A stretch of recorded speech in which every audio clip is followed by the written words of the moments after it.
এই কেকটার দাম 1.5 লক্ষ টাকা, ভাবা যায়? এই কেকের ভিতর আইফোন 16 প্রো ম্যাক্স।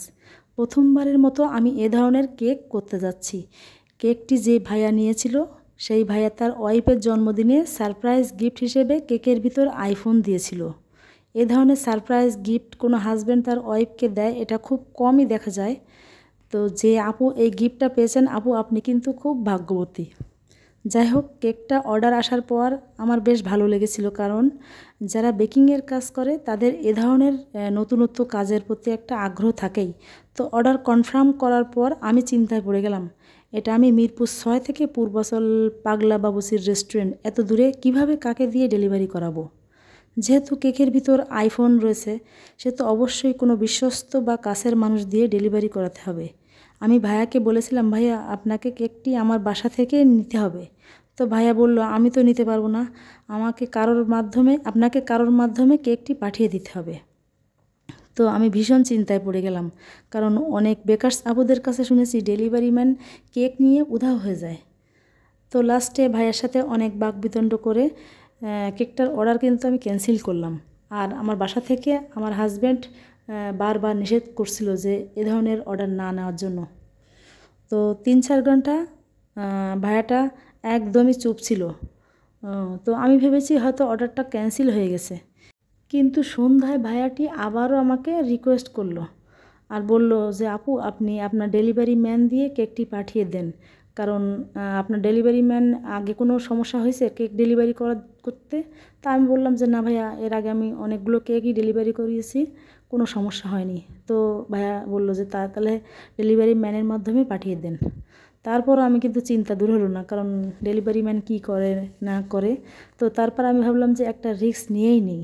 অনেক চিন্তার পরে এটা ভাবলাম যে একটা রিস্ক নিয়েই নিই। তারপর রাত 10টার দিকে ভাইয়া ফোনটি পাঠিয়ে দিল একজনের কাছ দিয়ে। তো কেক ডেলিভারির 1 ঘন্টা আগে আমি ফোনটি কেকের মধ্যে সেট করে দিই।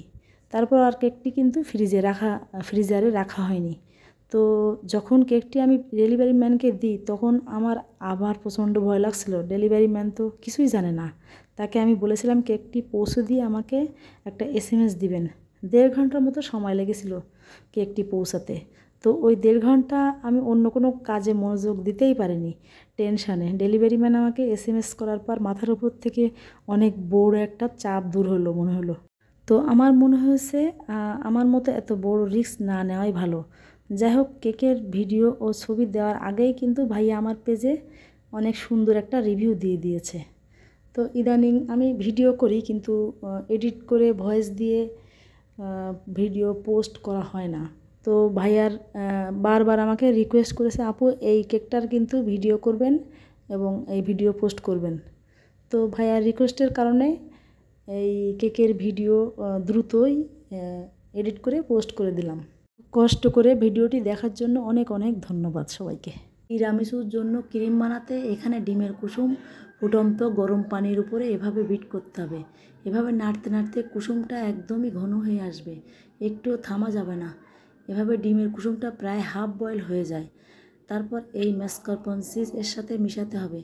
এটা খুব ভালো করে মিলিয়ে নিতে হবে, একদম ক্রিমের মতো হয়ে যায়। সব শেষে অল্প পরিমাণ ক্রিম বিট করে এর সাথে মিলিয়ে নিতে হবে। এভাবে ক্রিম বিট করে ফ্রিজে রাখতে হবে। ম্যাসকারপোনে চিজের কারণে এই তিরামিসুর ক্রিমটা অন্যান্য যে কোনো ক্রিমের চেয়ে বেশি মজা হয়। তিরামিসু রেডি করে এই ক্রিমটা সেট হওয়ার জন্য ফ্রিজে 24 ঘন্টা রেখে দিতে হয়।